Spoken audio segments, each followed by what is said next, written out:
I watched my sister, Lyra, slide my phone back across the worn wooden table of the campus cafe. Her expression was a masterclass in feigned concern, an expression I knew better than my own reflection. "I just saw Mark heading this way," she said, her voice laced with a thick, syrupy layer of false sympathy. "I know how much you like him, so I thought I'd save you the trouble. I told him you were busy." The aroma of burnt coffee hung in the air, a fittingly bitter scent for the moment. In my first life, my stomach would have plummeted. I would have believed her, believed she was protecting my fragile feelings, believed that Mark, the guy I'd been crushing on for a year, had been on his way to blow me off. This time, I saw it all with horrifying clarity. The ghost of a triumphant smirk she couldn't quite suppress. The way the light from my phone's screen had reflected in her eyes just a second before she'd handed it back. She hadn't just told him I was busy. I knew, with the chilling certainty of a recurring nightmare, that she'd picked up my phone and texted him herself, canceling the coffee date he'd asked me on yesterday. A date I'd been practically vibrating with excitement for. The betrayal was a familiar sting, a phantom limb aching with memory. But this time, I was the ghost at the feast. I was the one who knew what came next. I gave her a small, wobbly smile, playing my part. "Oh, thanks, Lyra. You're the best." She beamed, soaking it in. "Anything for my little sister." She might as well have been wearing a t-shirt that said, "I actively sabotage your life for my own amusement." I took a sip of my now lukewarm latte, the taste sour on my tongue. The funny thing was, I'd texted Mark just 10 minutes before Lyra arrived, telling him I'd grabbed a table in the back corner. She didn't know that, so the only question left was, what would her face look like when he walked through that door anyway? Lyra's ambition wasn't just a personality trait, it was a ravenous, all-consuming black hole that bent the family's reality around it. Anything good that happened to me was considered a cosmic error, a glitch in the matrix that she felt honor-bound to correct. A few weeks later, we were at her birthday dinner. The restaurant was obnoxiously fancy, the kind of place where the waiters look down on you for breathing too loudly. The centerpiece of the evening, besides Lyra herself, was the ridiculously expensive designer handbag our parents had bought her. She had deployed a week-long campaign of strategic sighing and casual mentions of how all her friends had one, a psychological warfare tactic at which she was a seasoned general. She unwrapped it with a gasp that was 80% performance, clutching the leather monstrosity to her chest like a holy relic. Over the rim of her champagne glass, she shot a look my way. It was a silent, venomous little taunt. "Alara is just so practical, aren't you, sweetie?" she announced to the table, loud enough for the neighboring zip codes to hear. Our parents nodded in earnest agreement. She'd never want something so frivolous. She's happy with her little sketchbooks and things. I felt the familiar heat of being minimized, of being patted on the head and consigned to the role of the quirky, unaspiring sidekick in the Lyra show. In my past life, I would have shrunk into my chair, my face burning. This time I just smiled, a calm, placid little smile that gave nothing away. "You're right," I said, my voice even. "My sketches make me very happy." The lie was that I was content with my station. The truth was, I'd sold 2 of those little sketches to an online art collector last week for nearly double what her gaudy handbag cost. The money was sitting in a bank account she knew nothing about. My practicality wasn't a lack of desire. It was a strategy. Her condescension wasn't an insult anymore. It was fuel. My father beamed at my agreeable nature. "See, that's my Alara, so down to earth." I just kept smiling, a quiet observer in their bizarre family theater. The question wasn't if Lyra would try to undermine me again, but how spectacularly her next attempt would backfire. My supposed best friend, Chloe, was a different kind of predator. Where Lyra was a charging rhino, Chloe was a viper in the grass, all silent movement and sudden venomous strikes. "This internship at Vexel Corp is everything," she whispered, her hands fussing with the collar of my blazer. We were standing in the gleaming, sterile lobby of the design firm, and the air smelled of industrial-strength cleaner and shattered dreams. "I am so proud of you, Alara." Her eyes were wide with a manufactured excitement I'd once found endearing. Now, it just looked sociopathic. In my previous life, Chloe had been my shoulder to cry on when I was fired from this very internship for supposedly leaking design concepts to a rival company. I'd been devastated, humiliated. It had taken me years to find out that she, my dearest friend, had been the one to walk my confidential project files right into our boss's office, framing me to clear a path for herself. I saw our boss, the silver-haired and perpetually stressed Mr. Davies, walk across the lobby. Chloe's gaze flickered towards him, a subtle, predatory glint that I'd been utterly blind to before. It was the look of a wolf spotting a particularly plump sheep. She squeezed my arm, her nails digging in just a little too hard. "We have to celebrate tonight, just us girls, my treat." "I'd love that," I said, my voice a perfect imitation of my former naive self. Her plan was already in motion. The rumors were probably already whispered, the seeds of doubt already planted in Mr. Davies's mind. The trap was set. But this time, the rabbit knew exactly where the snare was hidden, and she'd brought a pair of bolt cutters. Then there was Mark. Gorgeous, charming, effortlessly popular Mark. He leaned against the bank of faded blue lockers, his smile the same easy, lethal thing that had once turned my insides to jelly. "Ilara, you're an absolute genius," he said, holding up the USB drive I just handed him. It contained our joint marketing project, though joint was a generous term. It was 95% my work, 5% his name on the title slide. "This proposal is insane. Professor Davies is going to love it." The faint, clean scent of his laundry detergent hit me, a sensory detail so tied to my past humiliation it was almost comical. Last time this exact scene had played out, he'd taken the drive, showered me with praise, and then walked into the classroom the next day, presented my work as his own, and walked away with the Harrison Scholarship, the full-ride academic prize I had been counting on. "Just let me add a few finishing touches tonight," he offered, the picture of earnest collaboration. "I'll polish up the conclusion and submit it for both of us first thing in the morning. Save you the trip." I gave him a warm, trusting nod, the kind of nod that says, "Of course, my brilliant and handsome partner, I trust you implicitly with my entire academic future." "Of course, Mark, that would be a huge help. I trust you." He flashed that killer smile again and sauntered off down the hall, a conquering hero. As I turned to walk away, I felt the cool, plastic weight of the real USB drive in my jacket pocket. The one I was holding was identical but completely, utterly blank. The real one, safe with me, had every file secured with a blockchain-verified timestamp logging every single second of my work. He thought he was holding the key to his success. I couldn't wait to see his face when he tried to unlock the door and realized he just had a useless piece of plastic.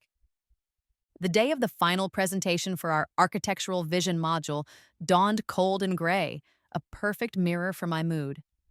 The university lecture hall buzzed with the nervous energy of 100 students praying for a passing grade. My parents were in the front row, their faces shining with anticipation. They thought they were there to see Lyra shine. In a way, they were. Lyra took the stage 2 slots before me. She clicked the remote, and the first slide of her presentation filled the massive screen behind her. And there it was, my project, my sustainable biophilic community center, my unique interlocking hexagonal roof design, my innovative rainwater collection system that recycled gray water for the building's vertical gardens. It was all there, rendered in flawless 3D, looking even better than I had imagined. She began to speak, her voice filled with a passion she could only have faked. She used my words, my mission statement, my vision for a community space that healed both people and the planet. She was a masterful thief, not just stealing the work, but stealing its very soul. I watched my parents. They were mesmerized, beaming with a pride so intense it was almost painful to look at. They leaned towards each other, whispering, their smiles wide. Beside me, Chloe gave my hand a sympathetic squeeze. Her acting was superb. "I can't believe she's doing this to you," she whispered, her voice a perfect blend of outrage and sorrow. "This is horrible." I glanced across the aisle and saw Mark. He caught Lyra's eye and gave her a subtle, encouraging thumbs up. Of course, a conspiracy of mediocrities. I felt the familiar hot shame trying to creep up my neck, the phantom sensation of wanting to disappear. I took a slow, deep breath and forced it down, locking it away in a cold, dark box. I sat perfectly still, my face a blank canvas, letting them all believe they had finally truly broken me. Lyra finished to a robust round of applause, led enthusiastically by our parents. She curtsied, for God's sake, a little triumphant dip of the knees. Then, all eyes swiveled to me. It was my turn. Professor Albright, a stern, no-nonsense woman with a reputation for sniffing out academic dishonesty like a bloodhound, looked at me with an expression of thinly veiled pity. "Miss Vance," she said, her voice tight and formal. "The floor is yours. I trust you have a different project to present?" The entire hall was silent. You could hear the hum of the projector fan. I stood up slowly, my limbs feeling heavy. I walked to the front of the hall, my heart a steady, even drum against my ribs. I faced the professor and shook my head once. A small, deliberate movement. No, professor. A collective gasp rippled through the 100 students. Lyra's face, which had been glowing with victory, instantly flushed with crimson fury. "It seems," I continued, my voice clear and carrying in the sudden stillness, "that my sister has already presented my work." "She's lying!" Lyra shrieked from her seat, jumping to her feet. The polished mask of the golden child had shattered, revealing the panicked brat underneath. "She couldn't come up with anything good, so now she's trying to sabotage me. Mom, Dad, tell them." My parents looked horrified, caught between their two daughters. Their default setting, however, was to believe Lyra. Their accusing glares burned into me, a familiar, painful heat. But I didn't fight back. I didn't scream or cry or plead. I simply stood there in the suffocating silence, letting their judgment wash over me. I appeared utterly defeated, a fragile girl broken by her sister's cruelty. This was the most important part of the plan. They had to believe I was weak. They had to underestimate me. It was the only way this would work. Finally, I turned my gaze back to Professor Albright. "I can prove it," I said, my voice quiet but firm. Before Lyra could launch into another tirade, I walked to the podium and connected my laptop. The screen flickered to life, projecting my desktop for the whole room to see. "My original design files are all here," I explained, my voice gaining strength with every word. "Every single one has embedded metadata, automatically time-stamped by the software with every save. The project was started 3 months ago." I clicked open the file properties. A long list of dates and times appeared, a digital breadcrumb trail leading all the way back to the first tentative sketch.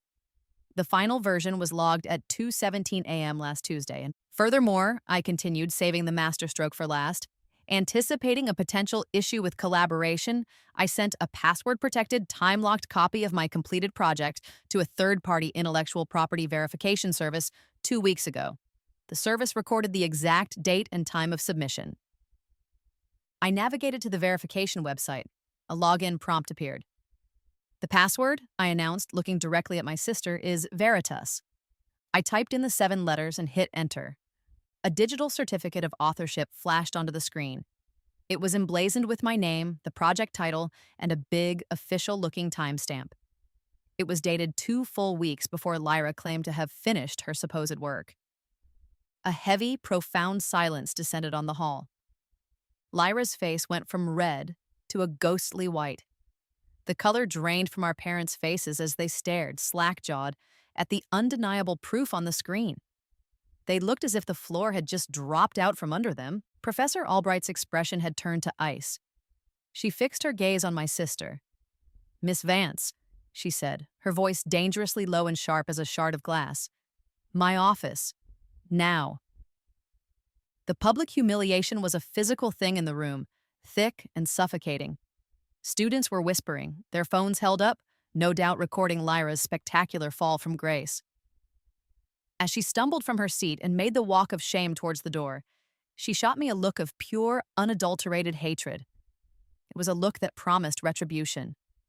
I saw Chloe and Mark trying to shrink into their seats, desperately avoiding my gaze as if my stare could incinerate them. I hadn't raised my voice. I hadn't shed a single tear.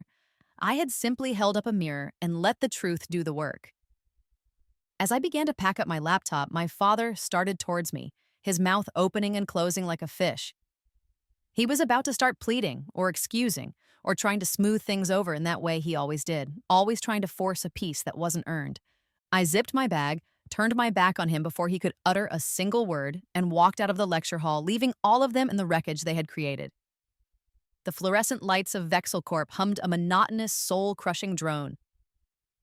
It was the soundtrack to my impending doom. Take two. Mr. Davies waved me into his glass-walled office, his face a mask of grave disappointment. It was a look he had perfected. Chloe was already in there, standing beside his desk like a loyal vizier. She gave me a small, sad smile that didn't reach her cold, calculating eyes. Spread across his mahogany desk were printouts of my most innovative concepts for the Aura campaign. Vexel's biggest project of the year. They were my boldest ideas, the ones I was most proud of, the ones I had only shared with Chloe. "Alara," Mr. Davies began, steepling his fingers. The picture of a man burdened by the unpleasant duties of leadership. "A rather disturbing situation has come to my attention. Helios Inc., our biggest competitor, just launched a new campaign. The branding. It's startlingly similar to these concepts." He gestured to the papers on his desk. "My papers." "Chloe was the one who brought it to my attention," he continued, his gaze heavy with meaning. "She was worried." The implication hung in the air, thick and poisonous. They thought I was a corporate spy. The cold, metallic scent of the powerful air conditioning seemed to freeze my lungs, a perfect echo of the last time this scene had played out. I remembered the ice in my veins, the frantic, useless denials. This time, I didn't tremble. I met Chloe's fake, pitying gaze and saw the tiny, triumphant sparkle she couldn't hide. She thought she'd won. I didn't defend myself. I didn't scream that Chloe was the only other person who had seen my private drafts. I didn't point out that her ex-boyfriend Mark had conveniently landed an internship at Helios Inc. last month. Instead, I let my shoulders slump. I let my eyes fall to the floor. I played the part of the guilty party, caught red-handed. I understand how this looks," I said, my voice barely a whisper. I let them see the evidence and draw their own conclusions. They had built a perfect little cage of circumstantial evidence around me, and I was letting them think I was trapped inside. "Perhaps it's best if I resign," I offered, my voice trembling slightly for effect. I was making it easy for them, giving them a clean, painless kill. Mr. Davies nodded gravely, the relief on his face palpable. "Given the circumstances, I think that's for the best, Alara."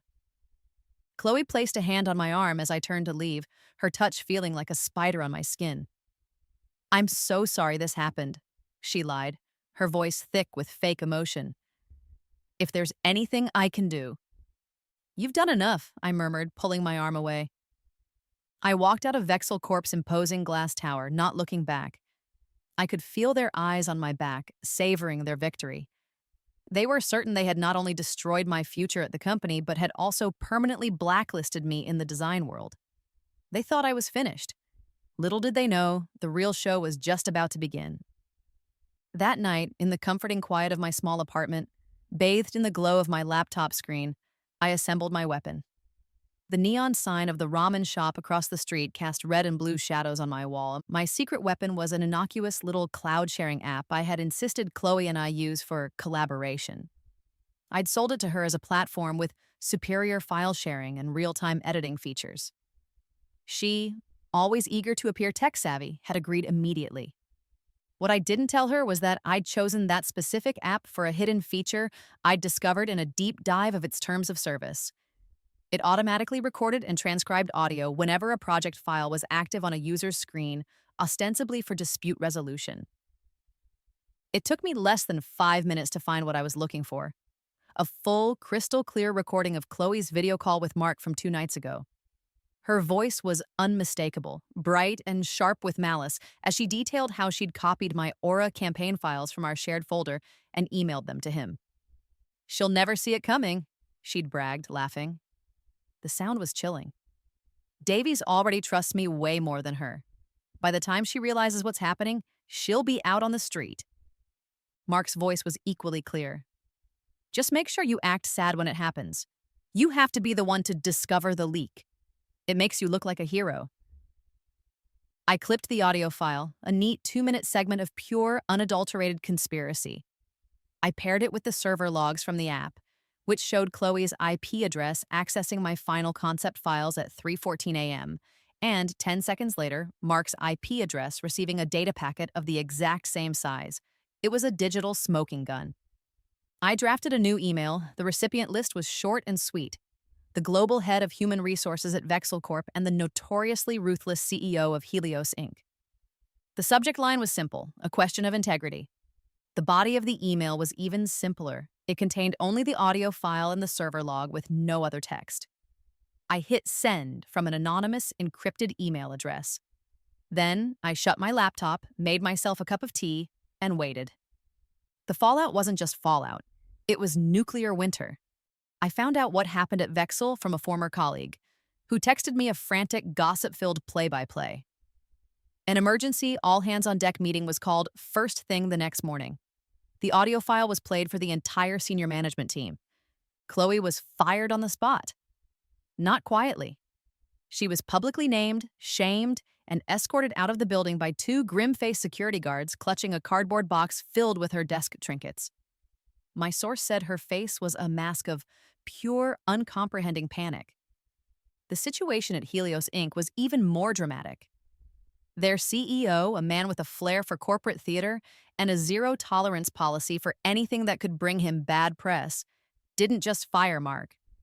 He issued a company-wide press release about their unwavering commitment to ethical business practices and their swift and decisive action against an individual who sought to compromise those values.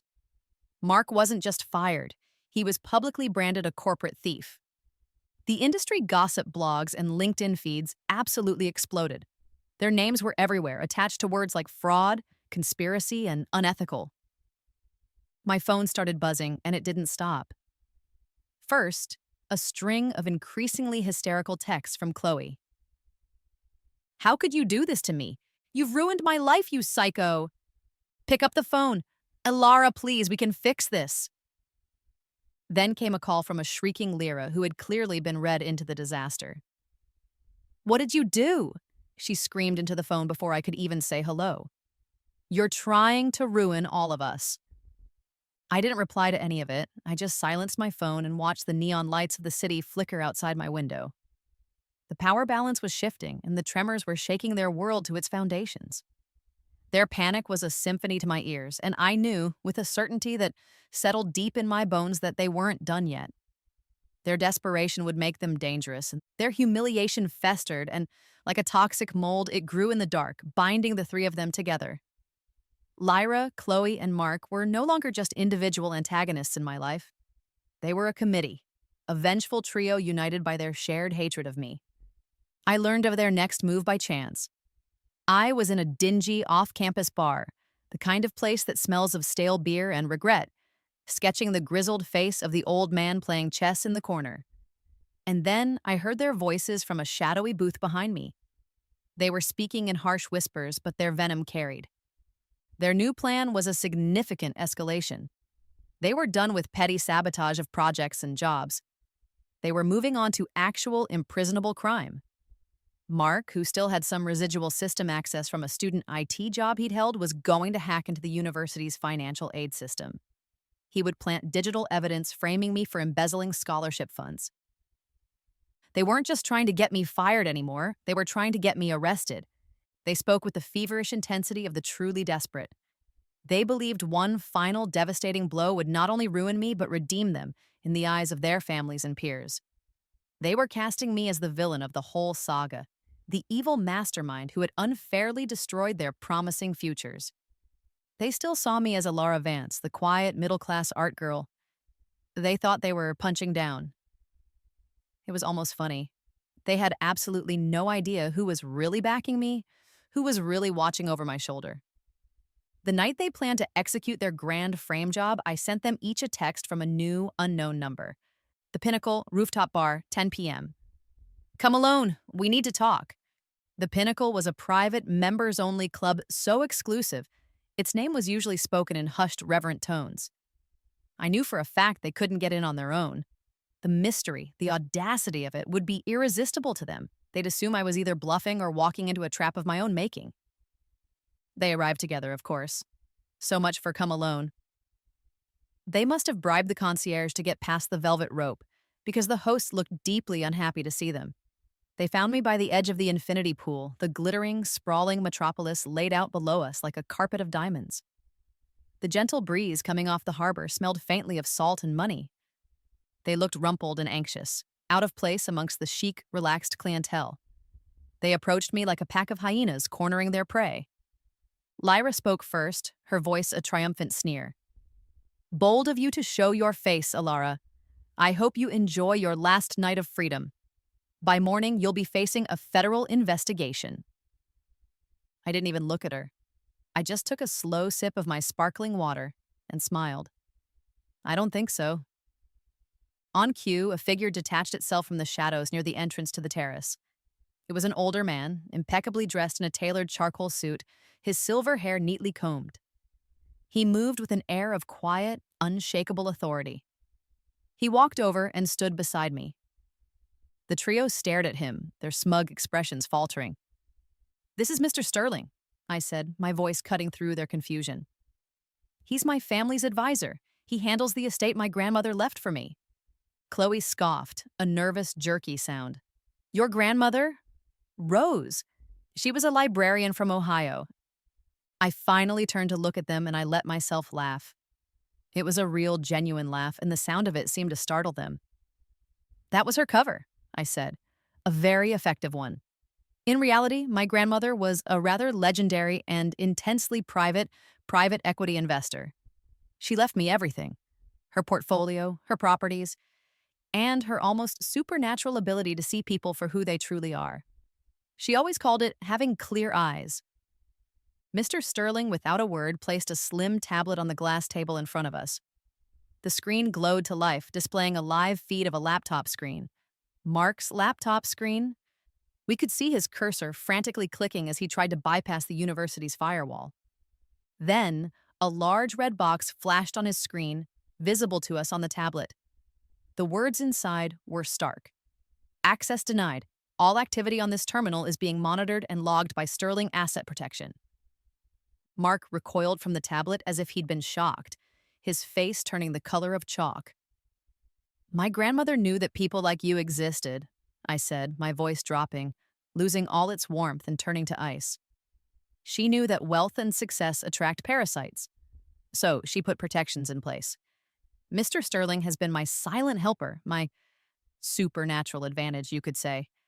He's been feeding me intelligence, providing resources, and teaching me how to use the power she left me." Mr. Sterling slid a thick folder across the table. It landed with a soft, final thud. "Cease and desist orders for each of you," he said, his voice calm and devastatingly polite. "A full civil suit for defamation, conspiracy, and attempted wire fraud will be filed at 9 a.m. tomorrow." I looked at Lyra, whose entire body was trembling. "Oh, and that primary investor who just pulled all funding from Dad's company yesterday. The one holding all their debt? That was my estate. We're calling in the loans." I shifted my gaze to Chloe and Mark. "Vexel Corp and Helios Inc. have already received a full, detailed report of your coordinated, malicious actions against a fellow employee and competitor, backed by digital evidence that Meister Sterling's team gathered. I believe the term they'll be using in their lawsuits is tortious interference." I stood up, looking down at their three horrified faces. "You see, you're not just socially ruined anymore. You are financially and legally obliterated." The power in the air didn't just shift. It was an earthquake. It was a tidal wave. And they were standing at ground zero, staring up at the girl they thought they could crush, finally realizing she'd been the one holding the tsunami remote all along. A week passed. A week of beautiful, glorious silence. The lawsuits had been filed. My father's company had declared bankruptcy. The story of the trio's spectacular downfall had become a cautionary tale, whispered in university hallways and corporate boardrooms, and then they found me. I wasn't at some fancy club or an expensive restaurant. I was on a simple wooden bench in the middle of a public park, sketching the way the late afternoon light filtered through the leaves of a large oak tree. The air smelled fresh and clean, of damp earth and new-mown grass. It was peaceful.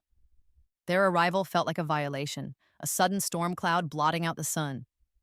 They looked wrecked. Lyra's expensive clothes were gone, replaced by worn jeans and a faded sweatshirt. Her face was pale and drawn. Chloe's eyes were puffy and red-rimmed, all her fiery confidence extinguished. And Mark just stared at the ground, his shoulders slumped in a permanent cringe of defeat.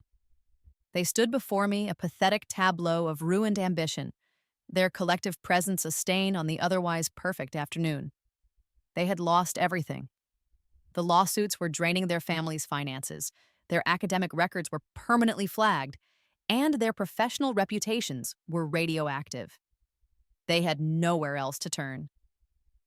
Lyra was the first to speak, her voice thin and cracking. Alara, she took a shaky breath. We are so sorry. We were jealous.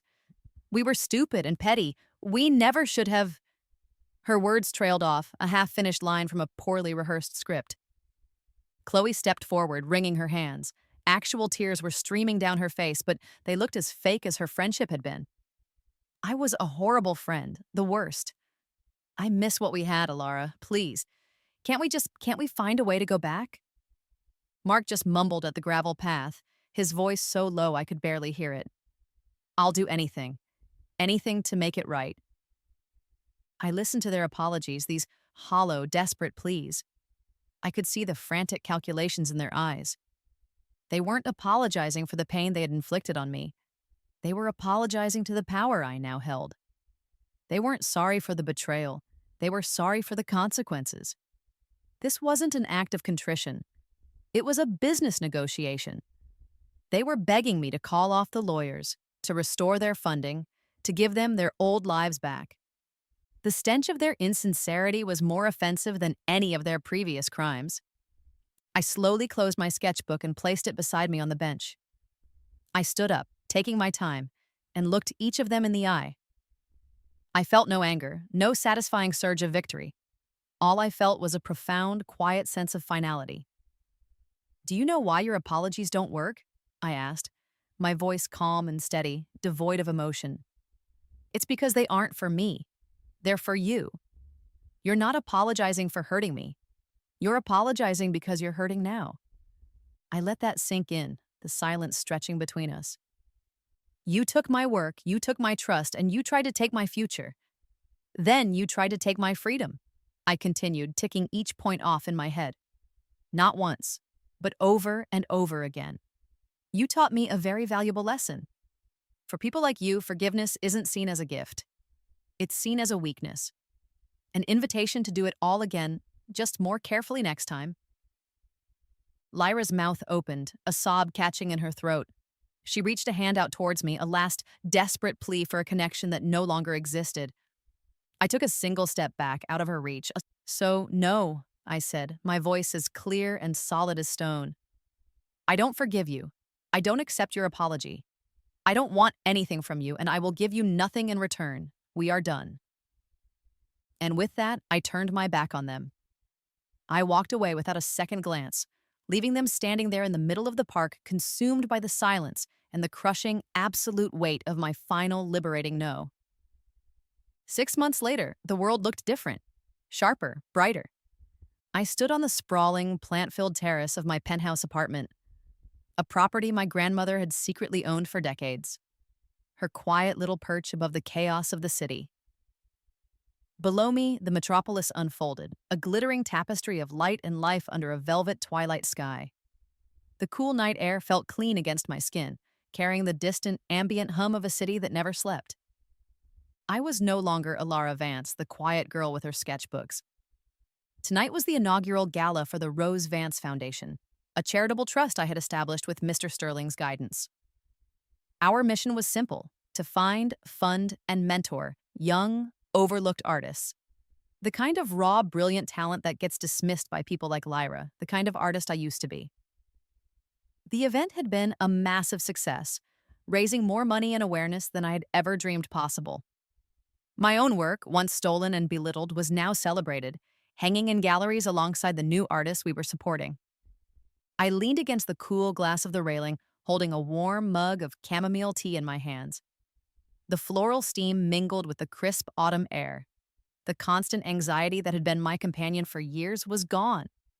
There were no frantic phone calls to dread, no shadows of betrayal lurking in the corners of my mind. There was only the steady, even rhythm of my own breathing and the vast, peaceful quiet of the sky. Sometimes I thought about them.